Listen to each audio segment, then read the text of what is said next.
As school के इस वार्षिक कार्यक्रम में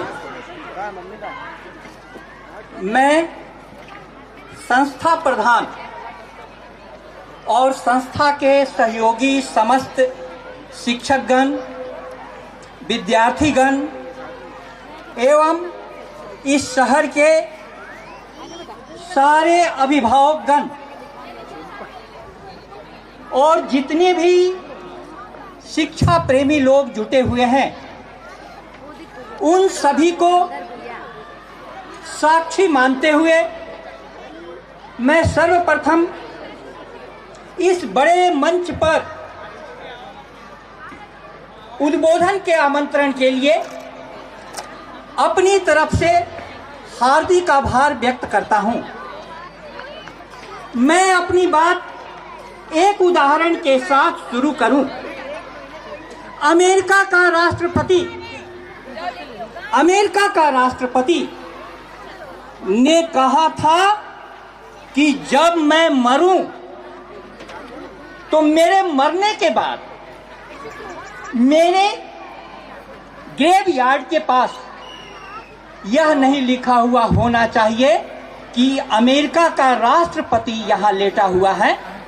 वहां पर यह वाक्य खुदा हुआ होना चाहिए कि एक शिक्षण संस्थान का संस्थापक यहां पर लेटा हुआ है। शिक्षण संस्थाओं ने भविष्य की पीढ़ियों को तैयार किया है, जिसके कारण राजाओं के राज्य के सारे भाग्य निर्धारित होते थे। सारे भाग्य निर्धारित होते थे।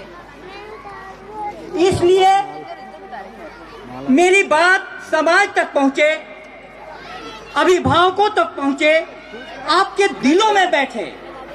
4 पंक्तियों के साथ मैं शुरू करना चाहता हूं, आप थोड़ा ध्यान फरमाएं। बादशाहों का फकीरों से बड़ा रुतबा न था। बादशाहों का फकीरों से बड़ा रुतबा न था। उस समय धर्म और सियासत में कोई रिश्ता न था। शख्स वह मामूली लगता था, मगर ऐसा न था। सारी दुनिया जेब में थी और हाथ में पैसा न था। सारी दुनिया जेब में थी और हाथ में पैसा न था। ये शिक्षकों के बारे में कहा गया है कि एक समय समाज का था कि बादशाहों से फकीरों का कोई रिश्ता न था। शिक्षण संस्था के संस्थापक जंगलों में, दूर दराज में अपने शिक्षण संस्था में बैठे रहते थे और राज्य का दायित्व रहता था कि सारी सुविधाएं वहां पर वे सारी सुविधाएं जुटा देते थे। शिक्षक के पास सिर्फ एक काम रहता था, बच्चों के साथ उठना, बैठना, जीना, उनके साथ उनके हर मन के ढांचे को तैयार करना। आज मैं शिक्षण संस्थान में 25 वर्षों के अनुभव के बाद आपसे कहना चाहता हूं कि शिक्षण संस्थान का मुख्य ध्यान बच्चों से हट गया है। बच्चों से हट गया है। अगली पीढ़ी से कम सरकारी शिक्षण संस्थानों का ध्यान हट गया। अब सवाल होता है कि समाज में बहुत बड़ी बेचैनियां आपको दिखाई देगी। यहां 2 प्रस्तुतियां हुई। पहली प्रस्तुति हुई पेड़ पौधों को बचाने की, दूसरी प्रस्तुति हुई पानी को बचाने की। लेकिन मैं आपसे पूछना चाहता हूं कि पेड़ पौधों को बचाने के लिए पेड़ पौधों के बीच में जीना जरूरी है। पेड़ पौधों के बीच में जीना जरूरी है। इसीलिए प्राचीन शिक्षण संस्थान पूरे जंगल में बनाए जाते थे, पेड़ पौधों के बीच में। वहां पर शब्दों में नहीं सिखाया जाता था। और दूसरी बात, पानी को बचाने के लिए भी जो आंदोलन चल रहे हैं, इसलिए चल रहे हैं विकसित हुए थे नदियों के तट पर विकसित हुए थे। अब जो शहर विकसित हो रहे हैं वो इंडस्ट्रियल एरिया में विकसित हो रहे हैं। ये कुछ बातें मैंने आपको पृष्ठभूमि के रूप में रखी। अब मुझे कुछ बातें छोटे बच्चों तक पहुंचानी है। आप एक उदाहरण ध्यान से सुनिएगा शिक्षण संस्थान का। मेरे को जिस आशा के साथ बुलाया गया है उस आशा के साथ मैं न्याय कर सकूं, इसलिए यह उदाहरण आपके पास पहुंच जाए, मेरा काम पूरा हो जाएगा। प्राचीन काल में वर्षों तक बच्चों को गुरु ने शिक्षा दिया। अब शिक्षालय से जाने की बारी आ गई, और शिक्षालय से जब जाने की बारी आ गई तब गुरु ने कहा कि तुम्हारी एक परीक्षा और होगी। लेकिन उसके जाने के पहले बच्चों को सर्टिफिकेट जिस प्रकार से यहाँ पारितोषिक दे दिए गए उसी प्रकार से सर्टिफिकेट बच्चों को दे दिया गया। बच्चों ने कहा कि अब तो लिखित परीक्षा का सर्टिफिकेट उत्तीर्ण होने का प्रमाण पत्र, अब हम सभी जल्दी से घर की ओर चलें, क्योंकि नदी पार करनी है और अंतिम नाव छूट जाएगी तो हम लोगों को इसी तरफ रहना होगा। लेकिन गुरु ने कहा था कि इसके बाद एक परीक्षा और होगी। बच्चों ने कहा कि गुरु लगता है भूल गए, चलो हम लोगों को प्रमाण पत्र मिल गया और उस प्रमाण पत्र को लेकर के हम लोग गांव की तरफ निकले। ऐसा हुआ कि जो ही सारे बच्चे निकले एक साथ, रास्ते पर कुछ कांटे पड़े हुए थे। रास्ते पर कुछ कांटे पड़े हुए थे, उनमें से कुछ बच्चों ने छलांग लगा करके उस पार खोली। कुछ बच्चे जो उतनी लंबी छलांग नहीं लगा सकते थे बगल के रास्ते से उस पार हो लिए। सारे बच्चे निकल गए, लेकिन एक बच्चा उन कांटों के पास बैठ गया और वो कांटों को बीनने लगा, उन कांटों को बीनने लगा। साथियों ने कहा कि तू क्या कर रहा है, रिजल्ट हाथ में मिल चुका है और यहां से तुरंत निकलो, नहीं तो अंतिम नाव छूट जाएगी, तो रात कहां गुजारेंगे। उसने कहा कि रास्ते पर कांटे पड़े हुए हैं, मैं इन कांटों को रास्ते से हटाए बिना कैसे निकल सकता हूं।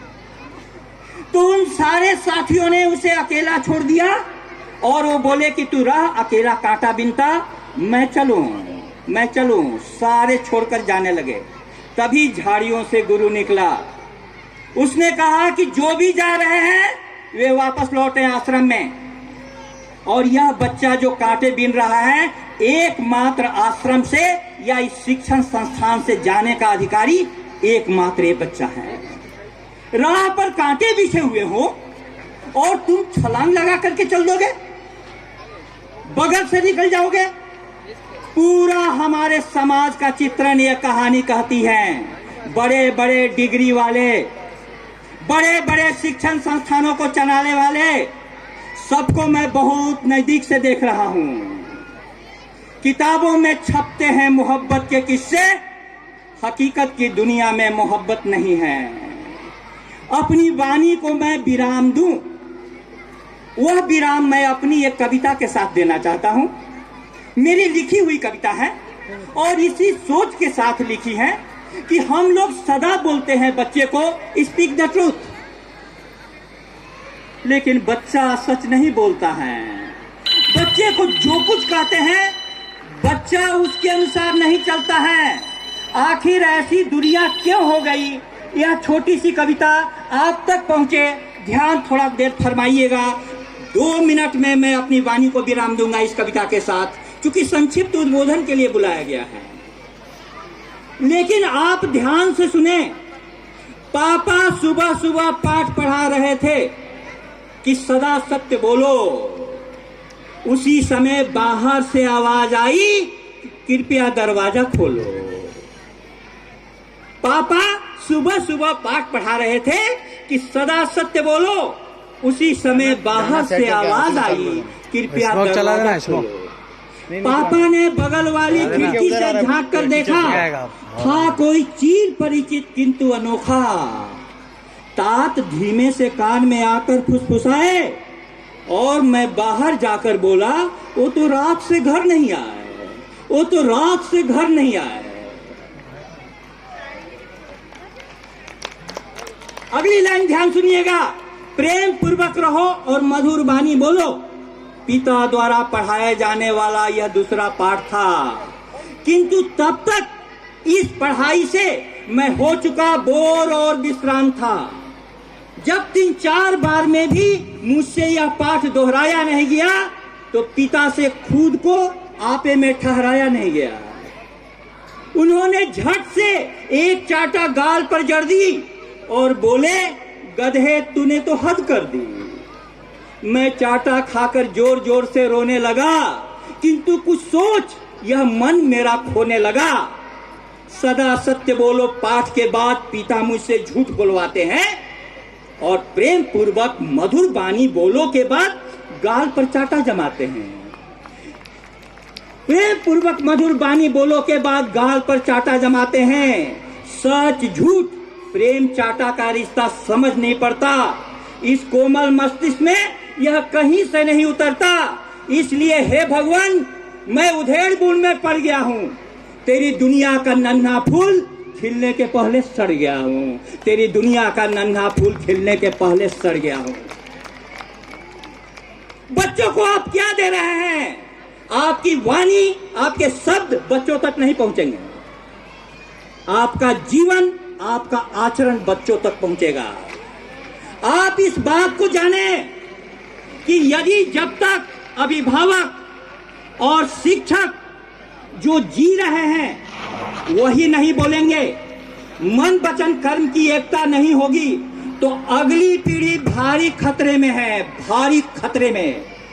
इस शिक्षण संस्थान से इस शुभ मुहूर्त के दिन, विजयादशमी के दिन, आज मैंने एक व्हाट्सएप पर लेख लिखा है, वह समाज तक मैं भेज देता हूं। क्या हो रहा है इस जगत में? इंडोनेशिया में खेल का मैदान मौत का मैदान बन जाता है। खेल का मैदान मौत का मैदान बन जाता है। क्यों? क्योंकि खेल को भी हम युद्ध की तरह खेल रहे हैं। प्रतियोगिता प्रतियोगिता प्रतियोगिता, फर्स्ट आना है, जीतना है। लेकिन राम जी के लिए युद्ध का भी मैदान खेल से ज्यादा कुछ नहीं था। खेल से ज्यादा कुछ नहीं था। उन्होंने पूरे बिना रथ के, बिना कवच के, जो रथी रावण थे और कवच से पूरी तरीके से आवृत थे, उनके साथ उन्होंने लड़ाई की। और उसके बाद भी, लड़ाई के बाद उन्होंने जीता हुआ राज विभीषण को सुपुर्द कर दिया। और उसके बाद अपने भाई लक्ष्मण को उन्होंने ज्ञान के लिए भेजा। मैं कहना यही चाहता हूं कि आज आप रावण जलाएंगे। इसी उत्तर भारत के कम से कम 8 जगह ऐसे हैं जहां इस रावण की पूजा की जाती है। भारतीय संस्कृति यह है कि जहां पर एक साथ रावण के जलाने वाले और रावण के पूजा करने वाले दोनों स्वतंत्र हैं और दोनों खुशी से रह सकते हैं। मैं तो शिक्षा संस्थान से चाहता हूं कांटे भी और फूल भी एक समान दिखाई दे। सिर्फ दृष्टि बदलने की जरूरत है, दृष्टि बदलने की जरूरत है। और वह दृष्टि कहां से आएगी? वह दृष्टि सिर्फ शिक्षक दे सकता है। कांटे जितने चुभेंगे, उस बच्चे ने कांटा उठाना शुरू किया और गुरु ने उसको टॉपर घोषित किया। और जो बच्चे जिंदगी के कांटे छोड़ करके भाग रहे थे, उनको गुरु ने वापस आश्रम में बुला लिया। आप सभी का यह कार्यक्रम ऊंचाइयों को प्राप्त होता रहे, अपने उद्देश्य को प्राप्त करे, इस शुभकामना के साथ मैं आप सभी को बहुत बहुत धन्यवाद देते हुए अपना नम्र निवेदन अर्पित करता हूं। धन्यवाद।